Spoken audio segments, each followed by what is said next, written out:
प्रातः क्लास चल रहा था। 2 मार्च 1968 5वें पेज के मध्यार्ध में बात चल रही थी। जो गोले का चित्र है वो ये दीवार के सामने लगाना चाहिए,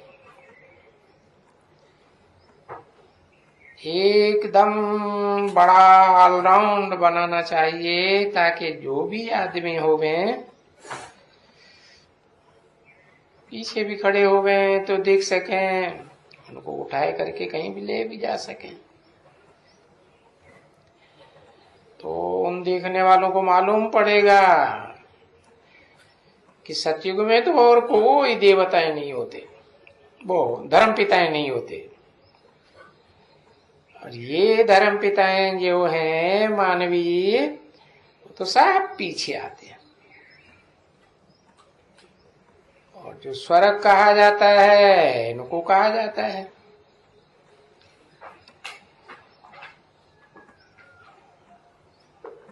वहां तो नरक लगा हुआ है, बिल्कुल बड़ा बड़ा एकदम, क्योंकि दुख का टाइम भी लंबा महसूस होता है। तो किसको भी यहाँ दूर बैठ करके भी समझावेंगे तो देखो दिखाओ कि जब सतयुग है तो थोड़े आदमी, उसको कहा जाता है स्वर्ग। और यहां देखो ये नरक की दुनिया तो काली है ना, पिछाड़ी में काली हो जाती है। नाम ही है नरक।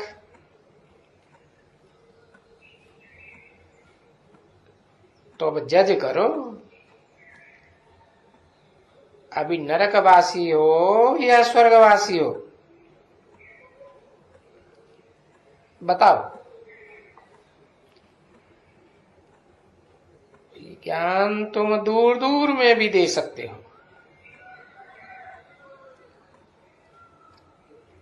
वह भले एक खड़ा रहे,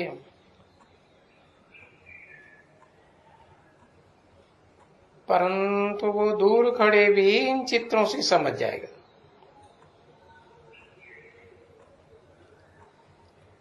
नहीं तो वहां ही कोई समझाने वाला खड़ा रहे, समझा ना, जो आवे उनको वो समझाते रहे। ये तो पक्का है, एकदम बड़ा बड़ा चित्र चाहिए। तो देखो बाबा बड़े बड़े चित्र बनाते हैं ना,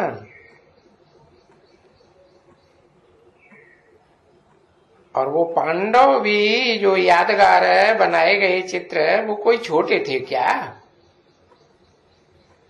उन पांडवों का चित्र कितना बड़ा बनाया है। अब वो पांडव हैं तो तुम ही बच्चे,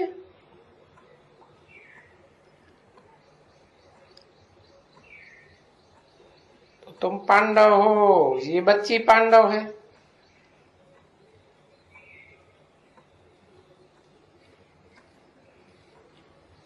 और ये बच्ची अगर है अच्छी तरह से सच्चा वाक, सच बोलने वाली, तो ये पांडव है ना। नहीं तो पांडव क्या चीज थी किसको मालूम थोड़ा ही पड़ता है कि पांडव किसको कहते हैं।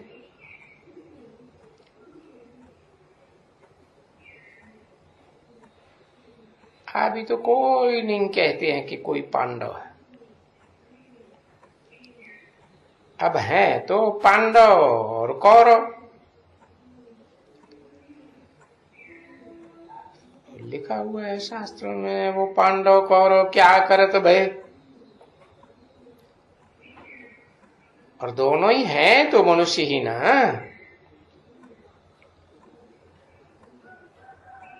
तो ये चित्र पांडवों के बहुत बड़े बड़े बना चाहिए।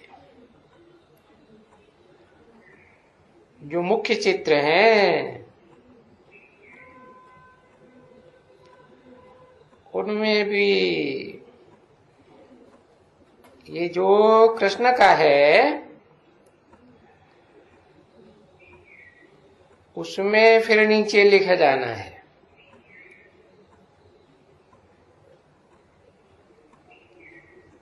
कि भाई गीता झूठी है तो फिर उनके सभी बाल बच्चे झूठे, सारे पत्ते झूठे।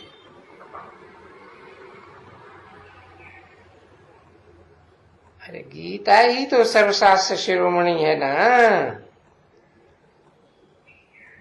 तो ये कुरान, ये बाइबल, ये धम्मपद, ये सब पत्ते झूठे। तब जब वो देखेंगे झूठे हैं तो क्या करेगा?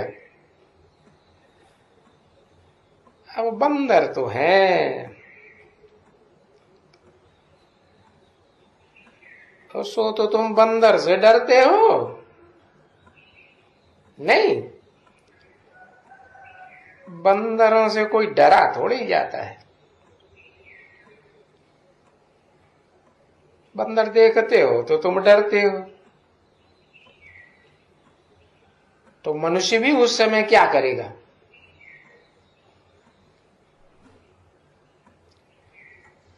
वो आकर के उस समय बकबक करेंगे तो फिर उनको समझाया जाएगा कि भाई नहीं, कृष्ण तो भगवान हो ही नहीं सकते हैं, क्योंकि वो तो पुनर्जन्म लेते हैं।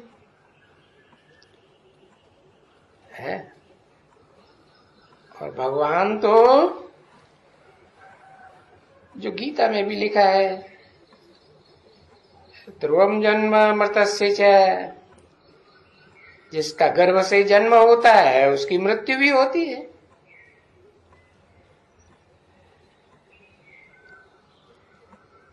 और फिर उनको बताना पड़े कि सतयुग में कृष्ण की आए तो छोटेपन से लेकर के बड़े होने तक 100-150 वर्ष।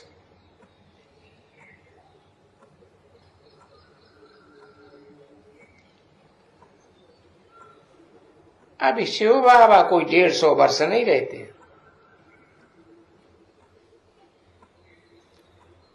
वो 150 वर्ष यहां आकर के रहते हैं क्या?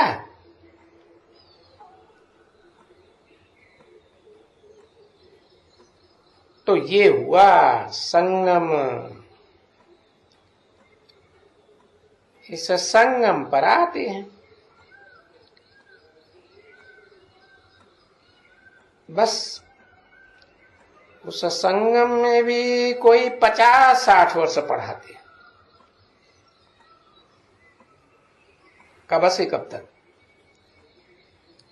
है? अरे कोई उसका 50-60 वर्ष का निश्चित टाइम होगा। कब से कब तक पढ़ाते हैं 50-60 वर्ष? है 1976 से है। तो ठीक है, 76 तक हो गए। 1937 से लेकर 40 साल, फिर कितने बचे? 100 साल के संगम में 60 साल ही बचे ना। ज्यादा से ज्यादा 60 वर्ष पढ़ाते।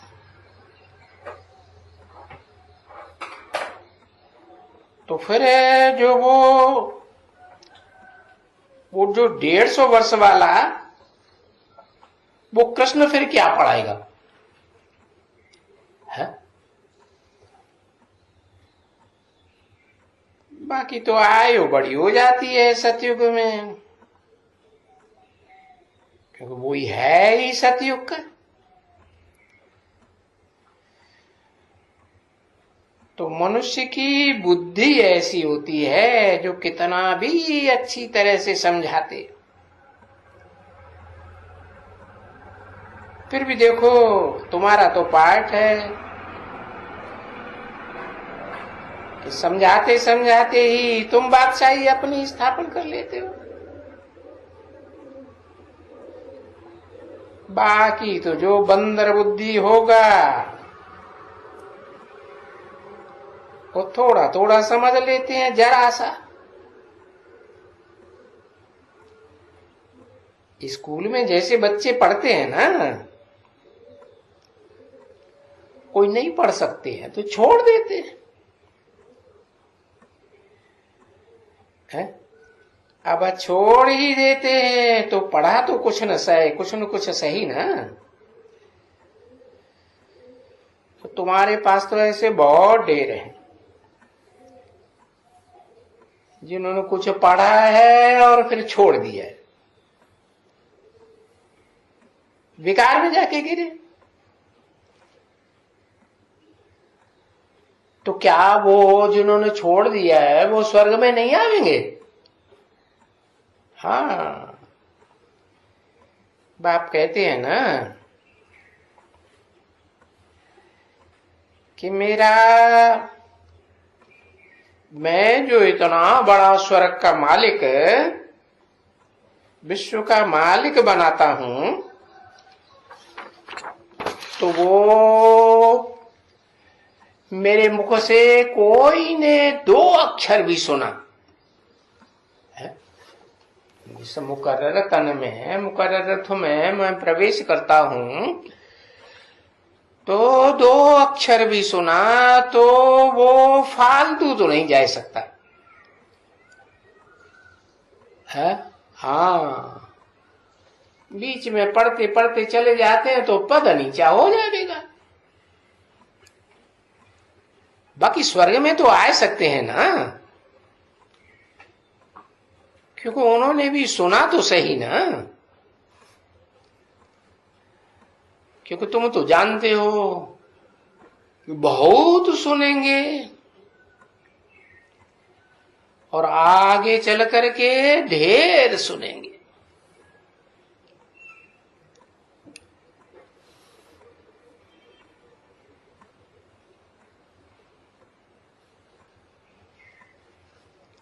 है आगे चल करके माने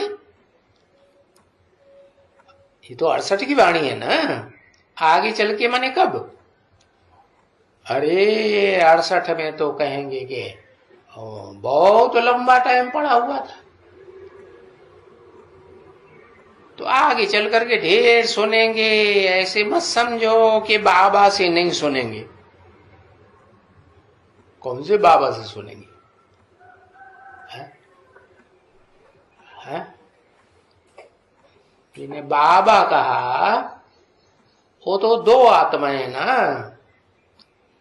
एक सदा शिव, सदा ज्योति, और एक वो जो सदा ज्योति तो नहीं है, अंतिम जन्म में पत्थर बुद्धि बन जाता।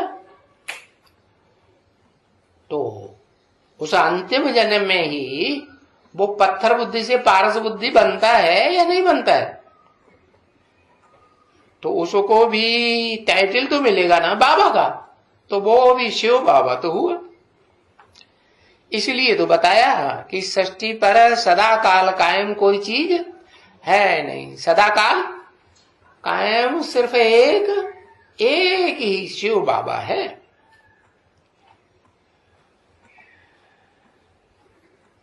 तो ऐसे मत समझो कि अंत तक नहीं सुनेंगे। तो बच्चे जानते हैं कि ये बादशाही तो स्थापन होनी है, जैसे कल पहले स्थापन होगी थी वैसे ही। और ये कोई जो अच्छे बच्चे हैं वो तो समझते हैं कि ये कोई नई बात नहीं है।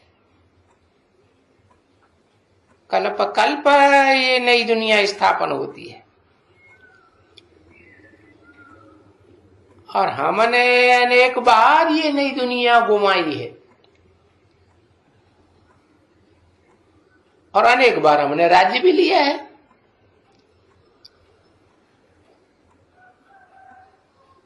और ये भी जानते हैं कि हम हीरे जैसे बने हैं और कौड़ी जैसे भी बने हैं।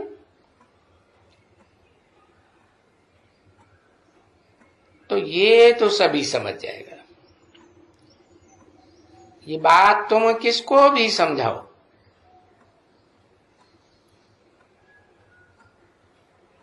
अब ये गांधी को समझाओ, बताओ कि भारत क्या हीरे जैसा नहीं था? अभी भारत का क्या हाल है, भला जज करो। तो उस समय तो बाबा के सामने टाइम पर इंदिरा गांधी जी जिंदा थी ना। हाँ, तो वो कहेंगे ना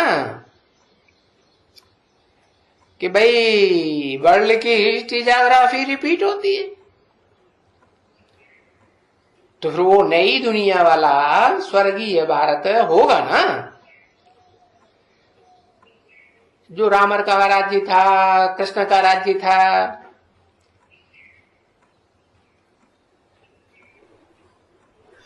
तो वो राम राज्य कब स्थापन होता है?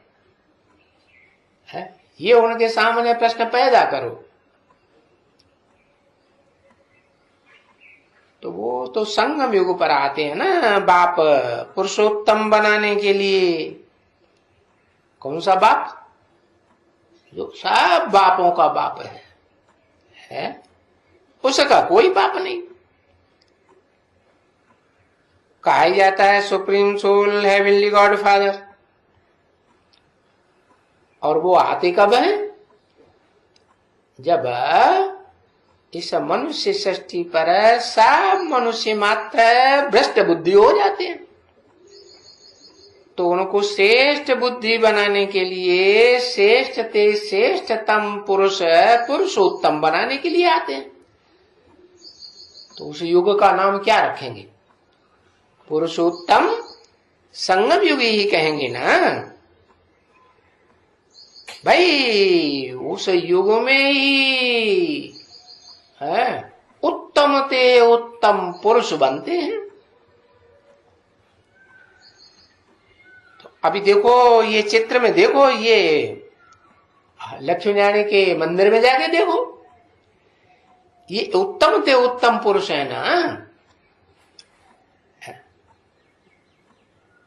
ये सतयुग के बच्चे उत्तम से उत्तम पुरुष। तो पहचान क्या कि जो कनिष्ठ हैं, नीचे हैं, वो उनकी जा करके पूजा करते हैं? नहीं करते? करते हैं। तो ये बड़ी गुप्त बात है। इसमें गुप्त बात क्या है? भाई किस जो भी मंदिरों में जाते हैं वो देखते हैं ना कि हाँ वो पूज्य हैं और जो पूजा करने वाले ढेर आते हैं। तो गुप्त बात इसमें क्या है? अरे इस पुरुषोत्तम संगम युग में ही शूटिंग होती है ना। क्या रिहर्सल होती है? क्या रिहर्सल होती है कि जो पुरुषोत्तम बनने वाला होता है वो पूज्य होता है और बाकी हम पुजारी होते हैं। तो यही पुरुषोत्तम जो बनते हैं वो फिर पुजारी बनते हैं। तो बाप ने बताया है कि यही 84 जन्म लेते हैं और 84 जन्मों में देह के इंद्रियों के सुख भोगते भोगते नीचे गिरते। तो फिर जब 84 जन्म लेते ही हैं तो फिर उनकी पूजा कब करेंगे? तो वो तो जो उत्तम थे, उत्तम पुरुषोत्तम थे, वो तो खत्म हो गए। उनकी यादगार में मूर्तियां बनाते हैं, चित्र बनाते हैं, उनकी पूजा करते हैं। असली तो नहीं है, चित्र, जड़ चित्र है ना यादगार। हाँ, तो वो देखो, वो शरीर तो खत्म हो गए, क्यों? और उनकी आत्मा तमो प्रधान बन गई। आत्मा थोड़ी खत्म होती है। हाँ, तो आत्मा तो जन्म बाई जन्म इस सृष्टि में लेती है ना जन्म। हाँ, अच्छा, जब सतो प्रधान जब है तब तो कोई उनको पूजते नहीं है। क्या? क्यों नहीं पूजते? कारण पता है? हा? नहीं पता क्या?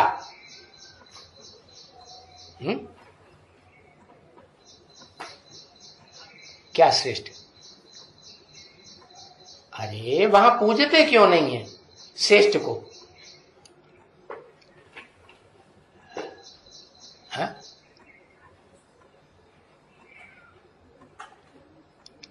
हाँ, क्योंकि वहां तो नई दुनिया में सब श्रेष्ठ हैं। तो जब सब श्रेष्ठ हैं, कोई भ्रष्ट है ही नहीं, तो कौन किसकी पूजा करेगा? है? हाँ, और सबकी आत्मिक स्थिति है, ऊंची स्थिति, कि देह की इंद्रियां याद आती हैं नहीं। तो जब है सतो प्रधान और वो चैतन्य में होते हैं, तो फिर उनको कोई नहीं पूजते है। तो तब पूजा कब होती है? जब वही आत्माएं है पीढ़ी दर पीढ़ी शरीर छोड़ते हुए है, हाँ, इस तमो प्रधान दुनिया में, रजो प्रधान दुनिया में आती हैं जन्म लेते हुए, तो ये पत्थर की जो मूर्तियां जो यादगार में बनाई जाती हैं, उनकी पूजा होती है। बाकी जो इस दुनिया में, इस नरक की दुख की दुनिया में है, वो आत्माएं जन्म लेकर के अपना चोला धारण करती है, उनको कोई पूजता है क्या? उनको कोई नहीं, जानते ही नहीं। तो देखो, तुम भी अभी याद करते हो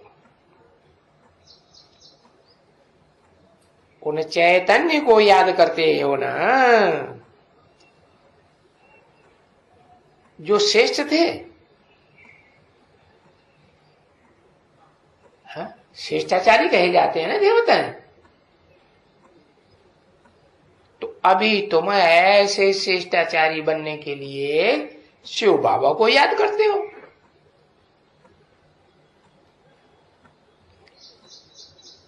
तो पीछे जब पुजारी बनेंगे अंतिम जन्मों में, तो फिर शिव बाबा के पत्थर को पूजेंगे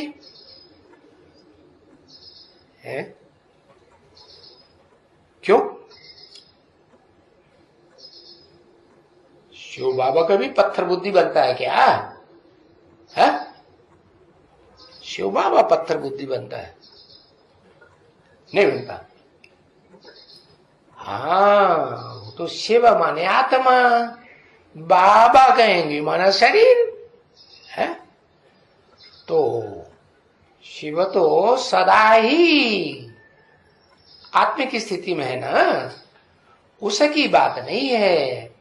वो जिस मुकर्रर रथ में प्रवेश करते हैं, उस रथधारी को आप समान बना के जाते हैं, तो उसको टाइटल मिल जाता है शिव बाबा है। हाँ, तो वो शिव बाबा इस सृष्टि पर सदा कायम है, लेकिन कोई जानता, पहचानता है? कोई पहचानता नहीं। तो फिर वहां पत्थर को पूजेंगे। तो पहले पहले भक्ति मार्ग में तुम्हारी भक्ति शुरू होती है पत्थर को पूजने से। क्या? कौन से मंदिर से? सोमनाथ के मंदिर में पत्थर का लिंग था ना, लाल पत्थर का लिंग था।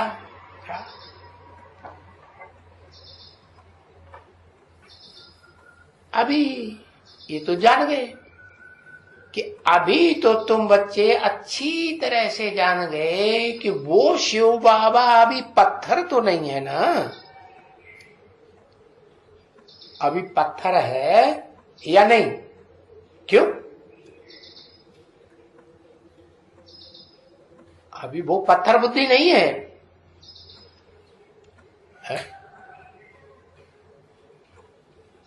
अरे कब की वाणी है? 68 की वाणी है ना। तो पूछा वो शिव बाबा अभी पत्थर बुद्धि तो नहीं है? पत्थर बुद्धि तो नहीं कहेंगे, अभी तो चैतन्य है ना। तो देखो चैतन्य तुमको अभी संगम पर पुरुषोत्तम बनाते हैं।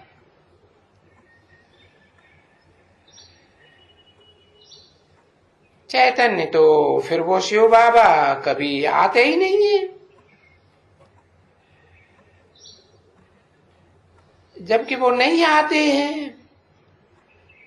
फिर जब पूजा का समय शुरू होता है, कब से? फाउंडेशन कब पड़ता है? और शूटिंग पीरियड में ही फाउंडेशन पड़ता है ना। यहां रिहर्सल जैसी होगी, शूटिंग जैसी होगी, वैसा वहां बड़ा ड्रामा चलेगा। यहां पूजा नहीं होगी तो वहां होगी? है? नहीं होगी। तो संगम युग से ये पूजा का समय शुरू होता है और फिर उनका पत्थर निकल आते हैं। है? कौन से जन्म में? अंतिम जन्म में पत्थर बुद्धि बनते कि नहीं? बन जाते। उनको बैठ करके पूजा करते। तो भक्ति मार्ग शुरू ही हो जाएगा। क्यों? कि रावण राज्य आए जाता है, तब ही भक्ति मार्ग शुरू होता है। क्योंकि वहां तो फिर वो श्रेष्ठाचारी देवताओं के 21 जन्म होते ही नहीं है। वो 21 जन्मों में तो फिर भक्ति करने की नहीं है। सतयुग के 8 जन्म है, पुरुषोत्तम संगम युग में स्वर्णिम संगम का 1 जन्म और त्रेता के 12 जन्म। या तो कहें त्रेता के 13 जन्म और सतयुग के 8 जन्म। तो कितने हुए? 21 जन्म हुए ना। हाँ, तो कल मिला ना बच्ची? है क्या? है? फल मिलता है ना। हाँ, तो भक्ति का फल मिलता है। क्या फल मिला? भक्ति का फल मिलता है कि भगवान मिला, तो भगवान से ज्ञान मिलता है? तो देखो अभी तुमको भक्ति का कितना फल मिलता है। तो आत्मा ने ही तो शरीर धारण करके भक्ति की ना। वो ही आत्मा है जो फिर नीचे गिरती है, तो फिर भक्ति शुरू कर देते हैं। इस हिसाब से भी ये कोई भी है ज्ञानवान तो हो ही नहीं सकता है संगम युग पर आए बगैर। क्या इस दुनिया में 500-700 करोड़ मनुष्यों की दुनिया है, अगर वो पुरुषोत्तम संगम युग में ना आवे तो फिर ज्ञानवान बनेंगे नहीं। तो संगम युग में तो बाप आते हैं, ऊंचते ऊंच बाप।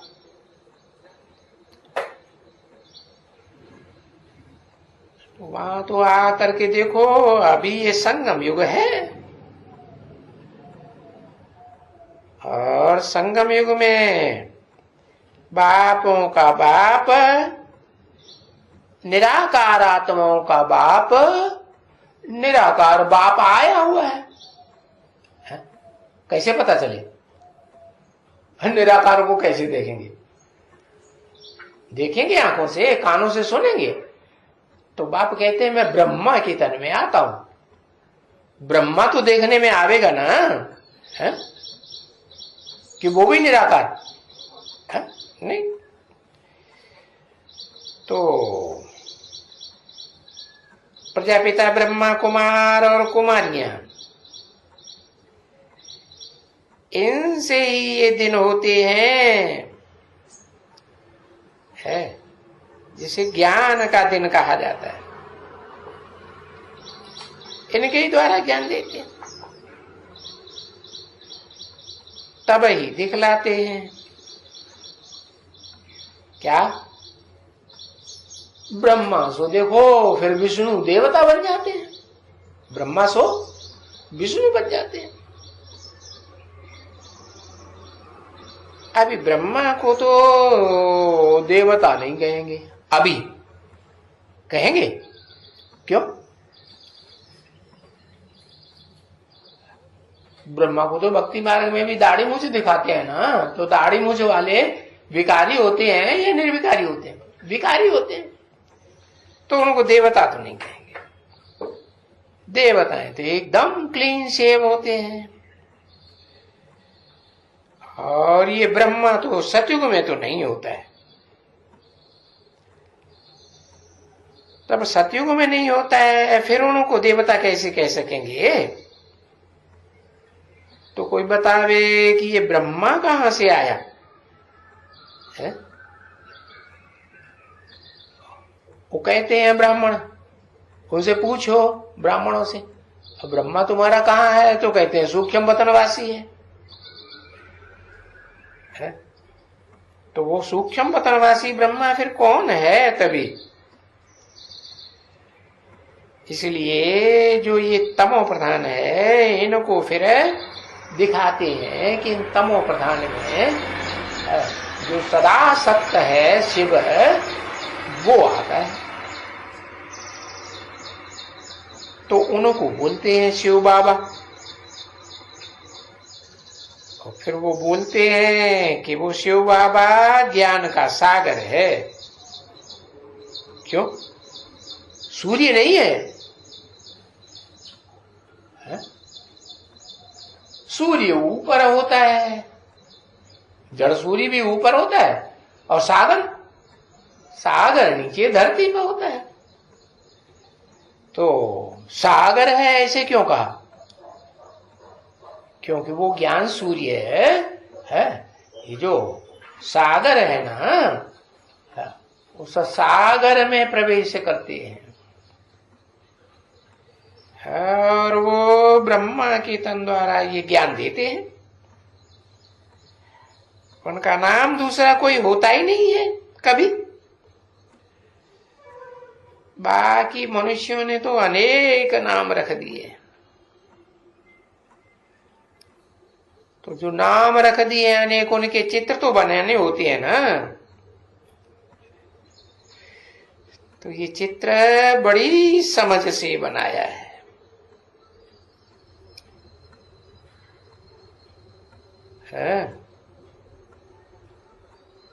ओम शांति।